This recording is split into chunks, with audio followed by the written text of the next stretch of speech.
we are at the Mid-America Truck Show, still here, and always get me some good guests to talk about things, to talk to independent contractors, to talk about the business. And it would not be a truck show if we didn't have Bruce Mallinson with Pittsburgh Power sitting here. And he's so good at giving me an update every year. I love having you on. Bruce, I appreciate you coming on to the podcast, man. What is going on with Pittsburgh Power and Bruce Mallinson? You know, life is interesting.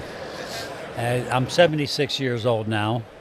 So you look back in your life and you see what really made the changes and what made you the way you are.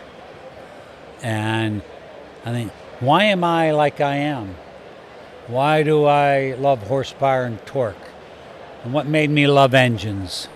And what made me love being in first place? You know?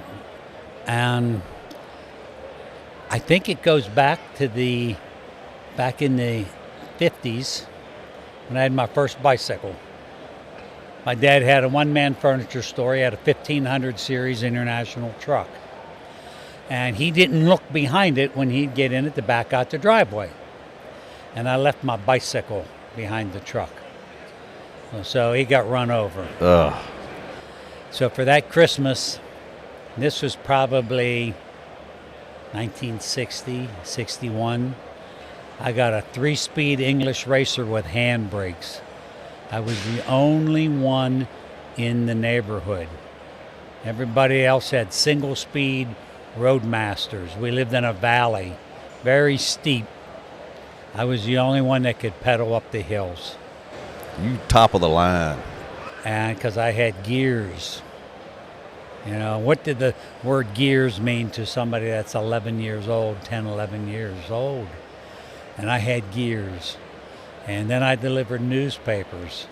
And I would take the rear brake off, and I'd take my mother's clothesline in the wintertime and wrap it around the tire and through the spokes, and I made a chain because I had several newspapers I delivered to the back porch. And I would ride through their backyard through 8, 10, 12 inches of snow. The tires were skinny on the English Racer, so they cut through the snow, and the tire chain would propel me. So I made chains from my bicycle. But now you only had the front brake. So when you're coming down the steep hill, you had to be careful because we were on ice and snow, and all you had was the front brake. So you learned to be gentle with the brake. So that was kind of one of the starts. But then the main thing was in 1965, I had my learner's permit. I was 16. We had a 283 cubic inch Chevrolet 2-barrel Impala convertible power glide transmission, which is 2 gears. And my dad bought a brand new Impala SS 396 4-and-a-floor.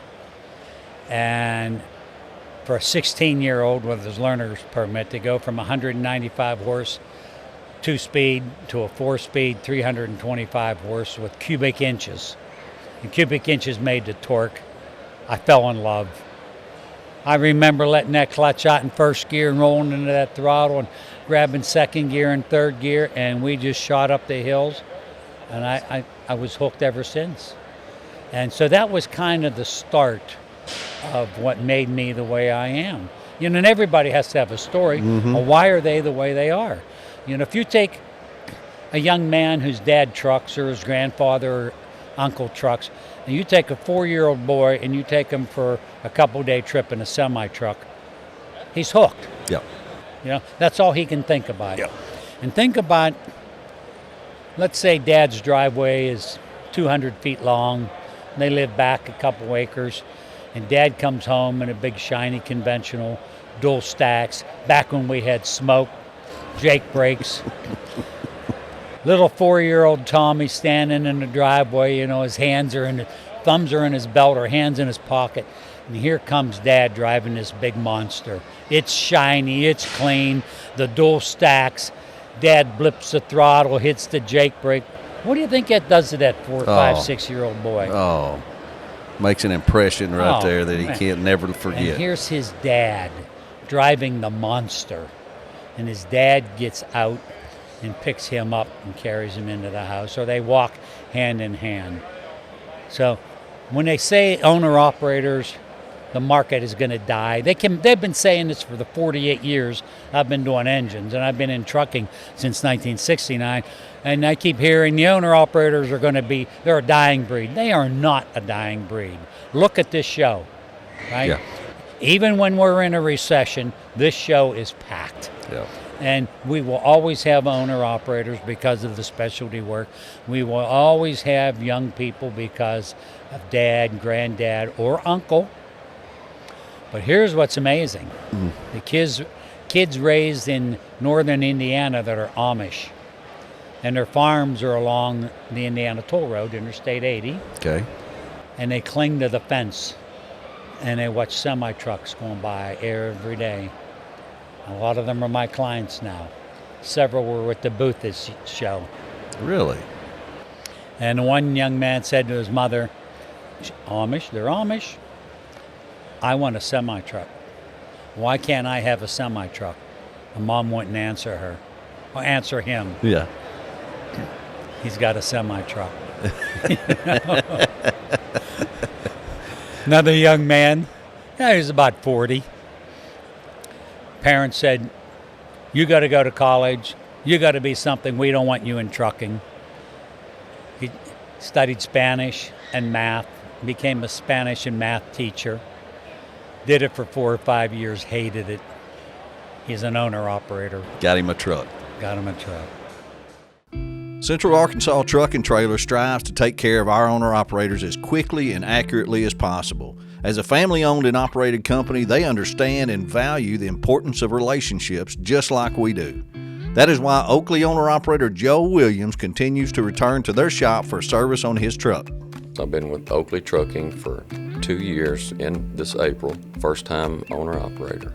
It was a shock, the maintenance and the repairs on it, because I've never done anything like this before. And I told my wife, I said, I'm going to try that Central Arkansas Truck and Trailer, because they're so convenient. They're right there off the interstate, right down the road from Oakley Trucking. And I talked to Nathan, and being an owner-operator, he tries to get the owner-operators in and out as quick as possible, because he knows if we're not rolling, we're not making money. If they tell me they can get my truck in at a certain time, they get it in at a certain time. If they tell me, well, it'll be ready at this time, it's ready at that time. So I can really count on them. They're competitive with anybody around, probably better than most. Next time your truck needs service, give Central Arkansas Truck and Trailer a call at 501-568-2185 and let them know you heard it here on the Oakley Podcast. I interviewed, not change the subject real quick, but it kind of goes along with that, Bruce. I interviewed one of our owner-operators, and he was a commercial airline pilot for 30 years. And then now he's an independent contractor with Oakley Trucking. Well, there's several of those guys. Yeah. And there are several reasons for that. Number one is the thrust of taking off, right? The mass that they control, and the weather changes every time they take off. So, being from Pittsburgh, average is 95 days of sun a year. But you go to Colorado, it's 300 days a year. You go to Florida, it's 220 days a year, sun. So Mr. Owner-Operator that lives in the Northeast, and we live in a lot of clouds, once he gets in that semi-truck, within a couple hours, he's out of the weather. He's in sunshine. True. The weather changes. So airplane pilots are not used to being in one area. A lot of them end up in motorhomes, but they are a free spirit, and a lot of them end up in semi-trucks. State police end up in semi-trucks. It's amazing. People that have owned restaurants and got tired of dealing with employees end up buying a semi-truck. I've had engineers from Westinghouse Electric buy semi-trucks.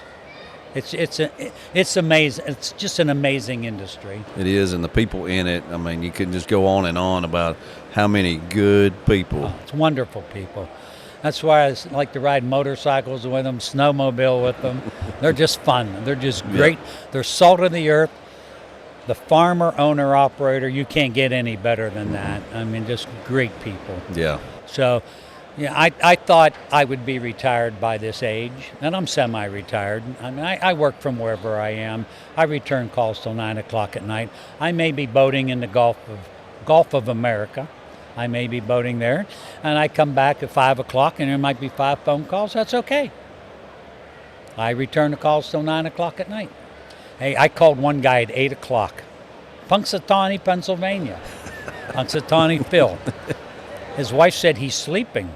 I said, 8 o'clock? She said, well, he starts at midnight. I said, what's he do? He hauls ethanol, works all night. I said, so when I wake up at 3:30 in the morning, if I call him, that's okay? She said, he'd love it. I called him at 3:30 in the morning. We talked for about an hour. He couldn't get over. I called him 3:30 in the morning. So. Oh, that's good. That's a good story. You know, it doesn't matter. It doesn't matter whether it's Saturday or Sunday. It doesn't matter if it's an evening or an early morning. Whenever they're available, I call. You know, I love talking about trucks. Yeah. And I love helping the owner-operators. Yeah. When you can help a person make their life better, then your life becomes better. Isn't that the truth?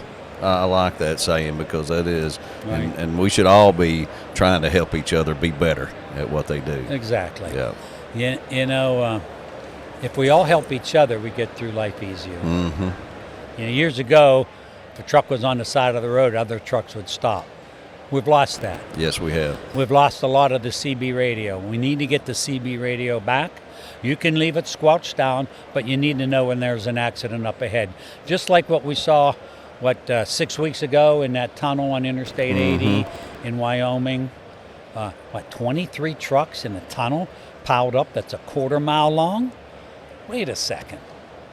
You should have, I know it was ice in the tunnel, but you should have known what was going on. And if you had your CB on and it was squelched down, you should have heard that on the radio that the tunnel's on fire. Yeah. Yeah, don't go in it. That's right. Yeah. I mean, you can see through it. It's a short tunnel. So. Yeah, we've lost a lot of that, you know, and over the years, but we still attract good people. And they still want to know about Pittsburgh Power, you know, and you get a lot of people don't know about you. A lot of independent contractors that need to, Bruce. Well, you know, we're on 2 radio shows. We write for not just 2 magazines, used to write for 8. We've been doing this 48 years. I don't know how else to get the word out, but I get these phone calls. Max mileage, fuel-borne catalyst. I've run it since new. 864,000 miles on my X15 2019 Cummins. 0 emission problems. I said, wait a second, at 500,000, we're supposed to wash the DPF, get the ash out of it. He said, I'm not having any issues. I know he's up over 900,000 miles right now. And the story goes on and on. I had a young man over there, and he said, you know, I do run it in all my gasoline. He said, I have an old rototiller that I hardly use. The gasoline in it was at least 3 years old. I started it, I got it running, but it wasn't running right, and it wouldn't churn dirt. And he said, I got out my little syringe. I put 2 cc's, it holds 2 gallons. I put 2 cc's of the catalyst in, started it up, and within a minute, she was purring, and I went to digging dirt. It works that well. It does. Messages, chainsaws. Chainsaws love it. Everyone says that the saw never slows down now, no matter how hard I push on it, no matter how green or what the wood is. And leaf blowers. People love it in leaf blowers. What makes it so good? Oh, I don't know. Dr. Jane Gates, she's just that smart. She is, isn't she? Just raised on a chicken farm and has the work ethic. 4 o'clock in the morning, her and her sisters were out there plucking eggs, 60,000 chickens. So she's come up with this max mileage catalyst. Max mileage fuel-borne catalyst. And it's just doing wonders. I mean, it's 41% of our business. Ever since I've met you, I have been trying to get our owner-operators that message of, look, you know, Bruce talks about how this does wonders to these new after treatment trucks, and we've got a lot of them that are firm believers in it. They use it, and then we got other ones that don't, and a lot of them have problems. Yeah, problems. It costs a penny a mile to run it. The return is 5 to 6 cents a mile. Take the average truck spends $8,000 to $12,000 a year plus downtime on emission problems, and we eliminate those problems. So let's take that $8,000 or $10,000 and the downtime, divided by how many miles you drive, and you'll see it's a 500 to 600% return on investment. Wouldn't you like to be able to give a stockbroker $10,000 on January the 2nd, and he gives you back $60,000 at the end of the year? That would be nice. He'd laugh at you. That's a good way to put it. I mean, to think about it and how that catalyst works. Right. I mean, I made 9% in my 401k last year, and they thought it was good. I said, that's terrible, 9%. My one stockbroker had me at 22% until December hit, and I don't know what happened in December. We dropped to 18%. Right. I said, don't let that happen next year. Well, I bet he's struggling this year so far. He's probably worried. He's a good guy. That's good. So anyway, this retirement thing, 3 winters now I've been in the snowbird in Florida. I go to Colorado for the owner-operator snowmobile conference and to ski with my grandchildren, and then we come back to Florida. So I spent 5 weeks this year in Colorado. Okay. Still love to ski, still love the snowmobile. And I thought my skiing was done. And I got into LifeWave patches last January. Did you ever hear of them? No, sir.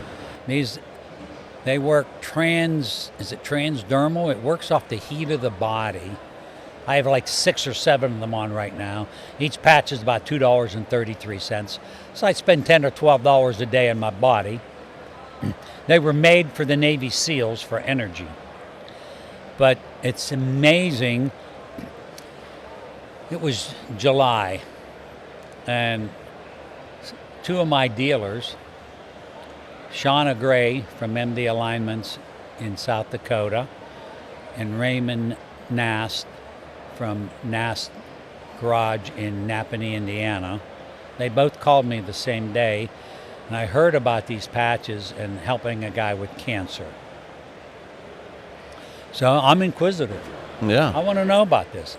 So they both called me, and Ray told me Kathy from Napanee, Indiana, Hochstedler, has a podcast on Tuesday nights. And I think this was a Monday. It might have been Tuesday. So I got on the podcast, and I'm listening. It's a half hour. And people give me testimonials. I said, man, I got to try these things.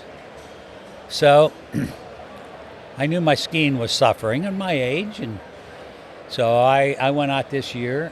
And one of the chiropractors from Grand Rapids, Michigan, the guy's full of life. He's 62 years old. He said, give the patches a year. A year? A year. So I've been on since late July. And so I'm in Telluride, Colorado, and I put the energy patches go on the shoulder. A brown one on the left and a clear one on the right, a white one on the right, plus the other. Sounds like somebody blew a tire. Well, that didn't sound good. And my 8-year-old grandson likes to ski top to bottom. And I taught him how to ski. And I taught him to ski with power. And he does. Does he? But he's a little guy, so I still get to pass him. And I get beside him and I say, here comes Pep-Pep, boy. He just really gets down because he wants to pass Pep-Pep. So anyway, they stopped. We start at 9 o'clock in the morning, and they stopped around noon, and I didn't want to stop. I wanted to keep skiing. I said, I'm not ready to eat lunch. But my son-in-law likes these elaborate lunches. So we stopped, and then we ski about another hour and a half afterwards. I just wanted to keep going. I said, well, that was interesting. I didn't get tired today. This was Tuesday. We started on Tuesday, skied through Saturday. Wednesday, same way. Thursday, same way. Friday, I forgot to put the patches on. I only skied 2 hours. Really? So Saturday, I had the patches back on. I skied through lunch because it was my last day. I was burning up the slope. And I'm telling myself, slow down. But the body didn't want to slow down. I like to ride the edge of that ski, and I come down that mountain 35, 45, 50 mile an hour, riding and carving. And so I ordered a new pair of skis this year. So you're not slowing down. I'm Doesn't not sound to me slowing like. down.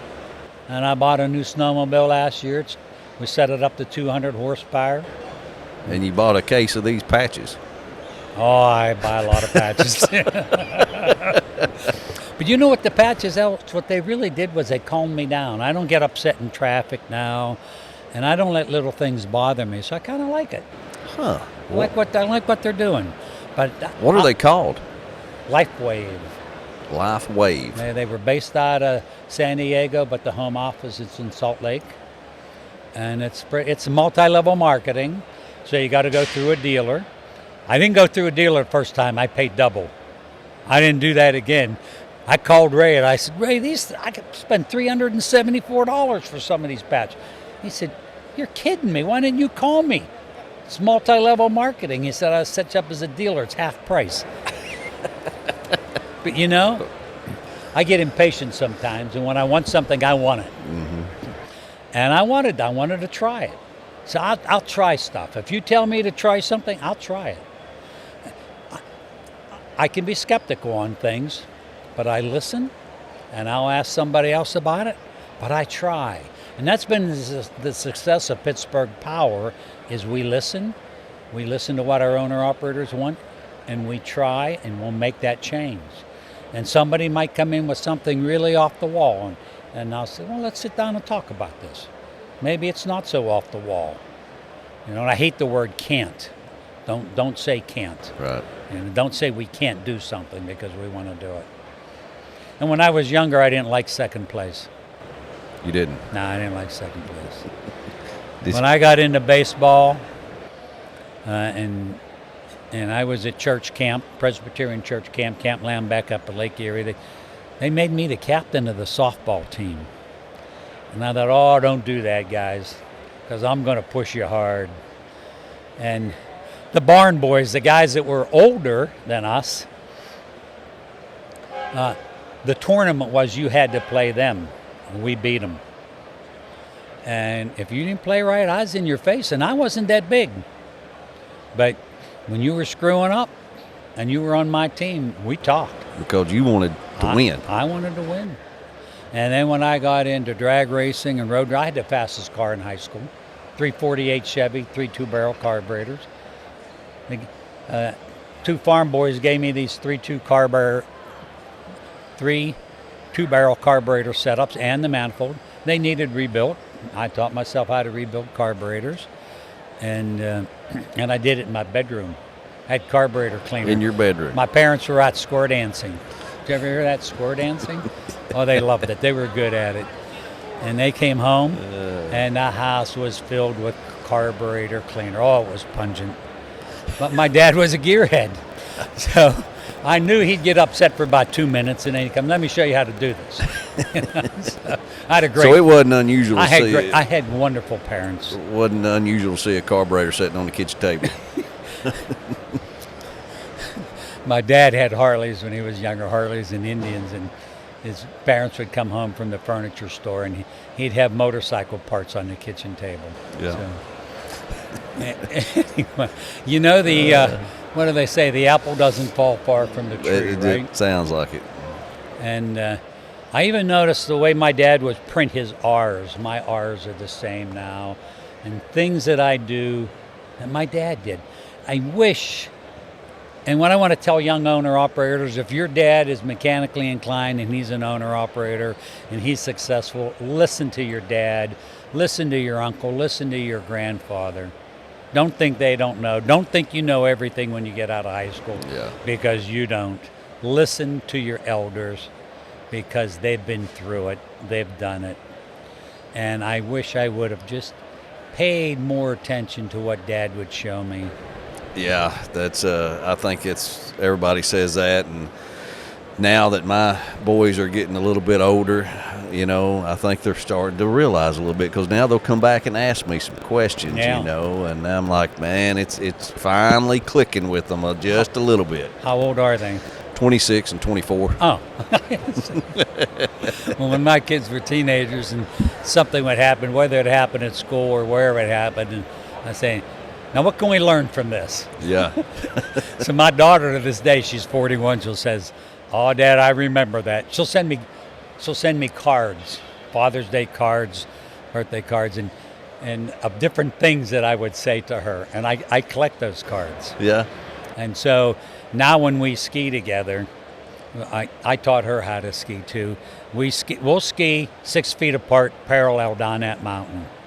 And the ski instructor, my son-in-law has done well in life, so they have private ski instructors, and he said, we need to make a movie of you two going down the mountain, because you're like poetry in motion. That would be fun. So, I'd like to see that too. Well, yeah. Sounds like you're staying active and you're doing what Bruce wants to do. I'm staying active. I am back into bicycling in Florida, especially in the wintertime. You know, sometimes you wake up in the morning and your head just, you know, it's something just, you're fuzzy. Mm-hmm. You get on that bicycle and you ride for about maybe a minute.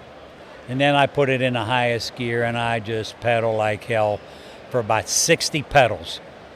And then the heart rate's up. Yeah. And then you let it calm down. And then I do that about 3 times. We're on a circle. And it might be a mile around the circle, maybe 3/4 of a mile. And I go around that circle 2 or 3 times and I work that heart. Man, you come back in, the head's just clear. Isn't it? You know what else I started doing? You know, sometimes you're in meetings and you're on the phone. Mm-hmm. And you're not on a Zoom meeting so nobody can see you. So I keep dumbbells in the office. You know, 3, 5, 8, 10, 12, and 15 pounders. If this meeting's a half hour and you stand there and you hold those dumbbells in the air and you just move them slightly and do different positions, you do that for a half hour, you will be stunned at how firm those muscles will get. Now, believe me, at my age, the firmness goes away, but you can get it back. Yeah. Yeah. So, and then you feel really good. You're dedicated. And then I have the exercise ball. I lay on that at least twice a day to you know, put the back this way, because when we sit and we're at a desk, we're hunched over. Yes. And that's bad. And you see people hunched over, I never want to be hunched over. Yeah, me either. When I talked to my chiropractor, I've been working with the same guy since 1979. He also retired on me, but we didn't let him retire. We went to his house. And other people went to his house. He ain't giving it up. And there would be cars lined up out of his driveway, so he had to start another practice. And he's 2 years older than me, so he's 78. He's a picture of health. Tell me about this. You mentioned it before we got on here about the hurricane wasn't good to you down in Florida. Yeah, I have a 37-foot backhoe with an ISC Cummins, 8.3 liter, 6 1/4 horse. And she runs nice. I bought it with 100 hours on it. Now I'm at 212. But it's on a big lift. boat. Oh, it's only 37 foot, 22. Oh my God. 22,000. It's a half a boat. Whatever. That's huge. No, 37 feet? Yes, No. a boat. No. Well, I'll show you. I'll show you a real one. let me see. I'll show you a real boat. Now, you have to buy these used because they're just too much money new. But How much fuel does your boat hold? this one holds 300 gallon, the other one holds 1,900. Oh my gosh. However, when you buy an older boat, the one in Florida is fairly new. The older boat, I was fortunate. It only had 779 hours on it. That's out of that's. Oh my God. Good grief. Now that weighs 112,000 pounds. That is a lot of boat. Yeah, 3412 cats, 2,700 horsepower. I don't know if she'll be able to zoom in on that, but we got it here. Let me show you a better picture. Here. Oh, is this the one that was on the lift? or- No. This boat can't go on a lift. So that's not your boat. Yeah, it is. That one is? This You just isn't showed the one that was, yeah. Oh, okay. This is in the water. Oh, man. She sleeps 12. That's a yacht. It is. That is We nice. took it to the Bahamas in 2017, and people said, "You're not a captain." I said, "No, I'm not a captain." They said, "You've never boated outside of land." I said, "You're right." I said, "Well, how are you going to the Bahamas?" I said, "I'm going to start up those V12 Caterpillars. I'm going to put them in gear. I'm going to set that chart plotter. I'm going to the Bahamas." And we went. You're serious. They said, "If you miss, you don't have enough fuel to get to Spain." I said, "I'm not going to miss." People, that's another thing. Don't tell me I can't. People told me I can't.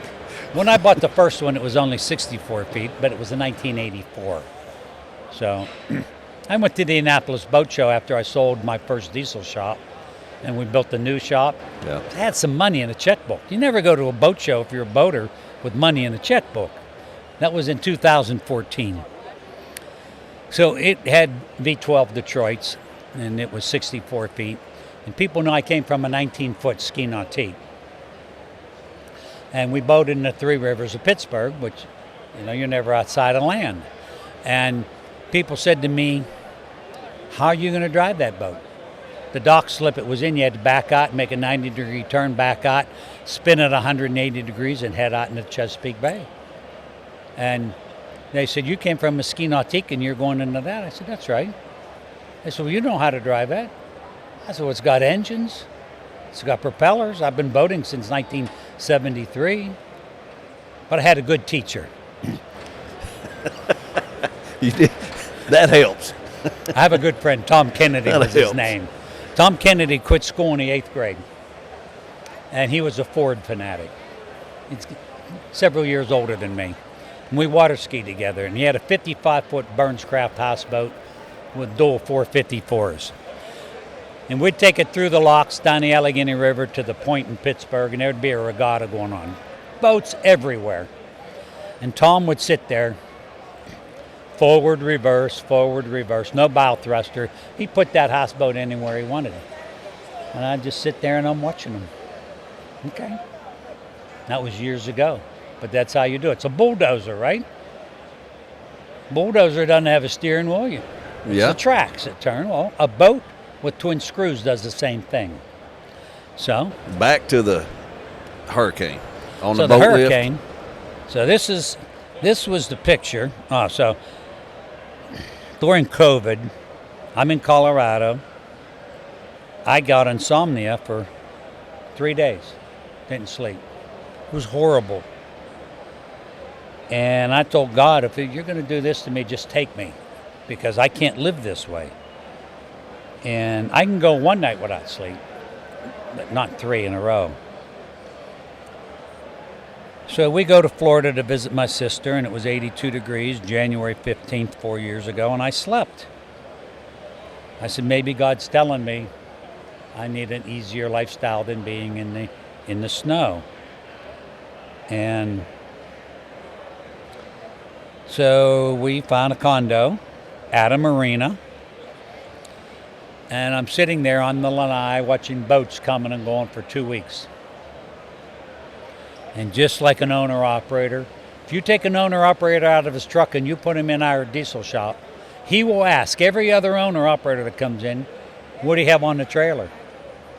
Where are you going? What's it paying per mile? 3 questions. They will ask everybody. Right. You know how long that lasts?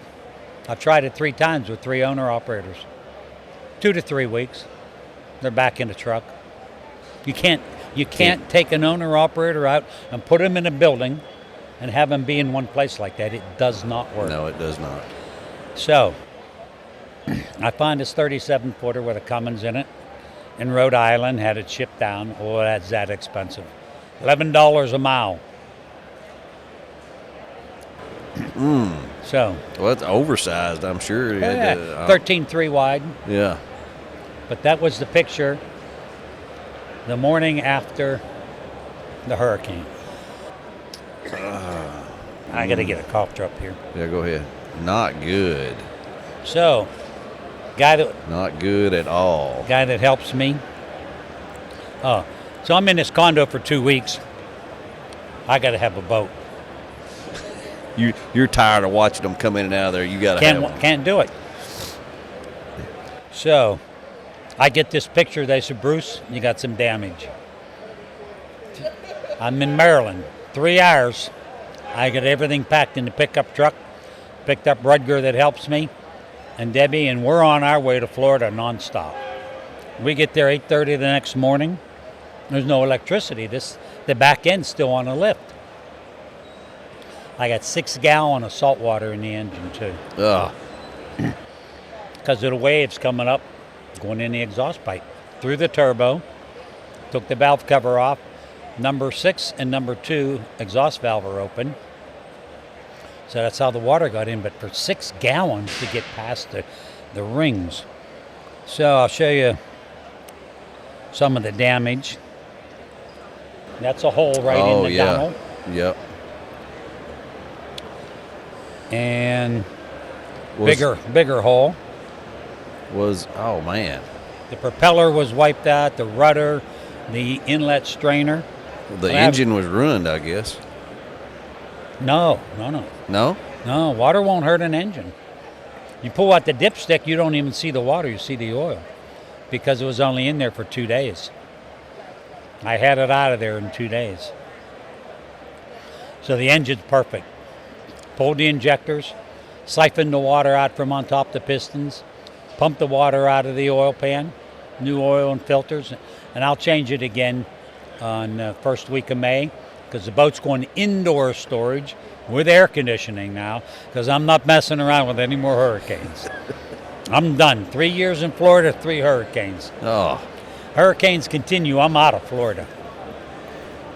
But we're going to see how good Geico insurance is. Are you out of Florida? You don't have a condo there anymore? No, I still have a condo. Oh, okay.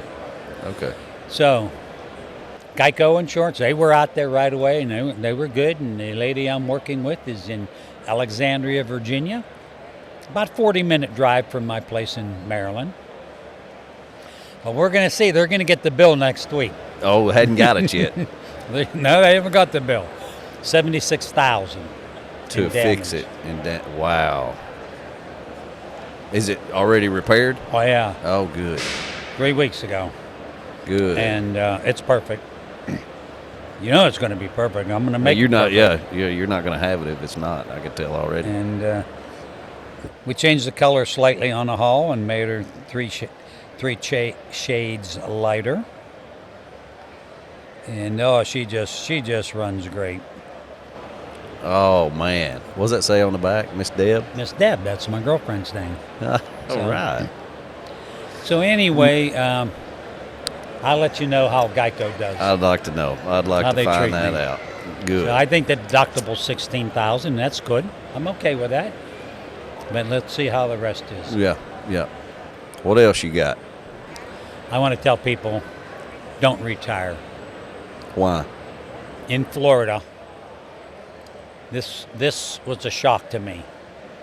And I've been watching this for 3 winters now. There's a lot of people older than me, some hunched over, working again because of inflation. What's happened the last 4 years has really hurt people on a fixed income. One guy retired from Ford Motor Company. He says, I thought I was okay. He says, the inflation got me. He's at Home Depot. A lot of guys in Home Depot. Another guy in Home Depot, Punta Gorda. He engineered and built golf courses. He said, there's not a machine that I can't run. He was an interesting guy. We talked for over an hour in Home Depot. He said he walks to 27,000 steps. You try to do 10,000 steps a day to lose weight. He's 27,000 steps in Home Depot. And there's retired electricians, retired plumbers. You want to know how to do something, they're there. Yeah. And one guy works a fuel dock, built custom homes. He said, I thought I was coming to Florida. I was going to golf and lay out on the beach. He said that lasted 90 days, 3 months. So I couldn't stand it. I said, you like pumping fuel and gas? He said, I love it. Look at the people I meet. Look at the people look at the people we meet in this industry. I have seen mechanics retired 62 and sell their toolbox. Oh, big mistake. Never give up your tools. Never give up your semi-truck. If you're in your 60s and you think you want to retire, and I've been dealing 48 years with owner-operators, I hear a lot of stories. They'll call me up, Bruce, I got to find another truck. What'd you do? I sold my truck and trailer. I said, how many weeks ago? 6. I said, you flunked retirement in 6 weeks? I just had a lady in my booth. And you know what she said? What? I said, when you're home alone and your husband's out on the road, you don't cook, do you? You pick. She said, yeah, we don't cook, we pick. You walk by the refrigerator, you grab a piece of chicken, right? You grab a beef stick, you grab a piece of salami. Think of this lady, rural America. She has her job, that's one thing. If she doesn't, she might volunteer at the church, volunteer at the hospital, go to bingo, whatever. She has her lady friends. They have their own life. And here comes Mr. Owner-Operator. He's home for the weekends, or maybe he's only home every couple of weeks. Now he's home 24/7. Uh-oh. He wants breakfast, lunch, and dinner. Doesn't work well, does Just think if he lived in that same house for 40 years. The house gets ignored because the truck needs attention, right? The truck is the breadwinner. Yep. So the truck gets ignored. The house gets ignored. A house is not a man's castle. It's a woman's palace. That list comes out. Honeydew list is this long. Yes. And he'll call me and say, my God, is she working me hard? I never worked this hard in my life. I got to get a truck. I got to get out of here. And one guy got a job in a factory north of Cincinnati. The second day he called me, he said, Bruce, there's no windows. I said, well, you're in a factory. He said, but I don't know what's going on outside. I said, you don't need to know. He said, they ring a bell at 10 o'clock. I get a 10-minute break. They ring a bell at 12, and they ring it at 12:30. I get 30 minutes to eat. And then they ring the bell at 2:30. I get another 10 minutes. I said, what'd you think it was going to be? You know how many weeks that lasted? 6. 6. He's back in another truck. And this goes on and on. Yeah. We've seen it too. Yeah. I mean, So- they do it till they physically can't anymore. But- Really, we've got a bunch of owner-operators that they stay driving until they physically can't do it anymore. Mhm. And that's when they have to give it up. And it's... So, and then we make it worse. Yeah. Because when you have a great running truck, you never feel the floorboard. You just kind of move that big toe. You roll into that throttle. Let's say you're cruising along at 7, 8, 9 pound of boost. You're coming to the grade. You roll into that throttle. You take it up to 25 or 30, whatever it's going to take to go up the hill. And you should know that before you get to the hill. And that truck just does this. That's torque. It releases 3 chemicals in the brain. One is dopamine. Drug addicts get high on dopamine. One is endomorphines.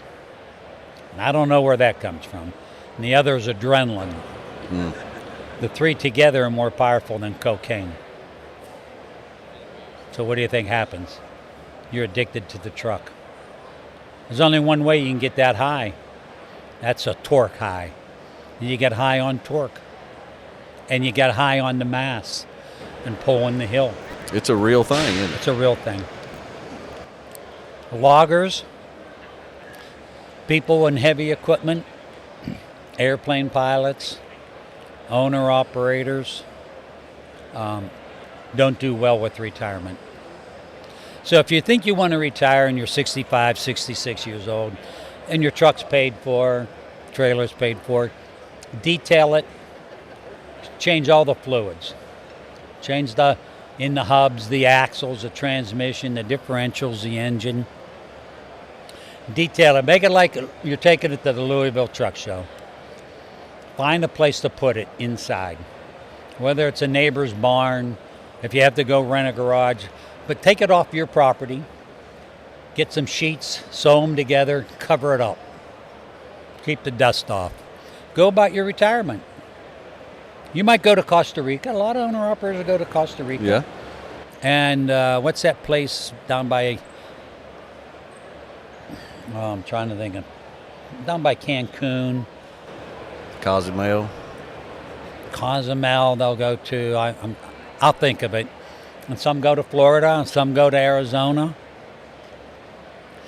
But when they come home beginning of April, they can't wait to get in that truck. But even those that don't go, and then they stay home, and they start on the honey-do list, and they go about their retirement, it's about 6 weeks. And it's less than that. They're out there peeking, looking up underneath it.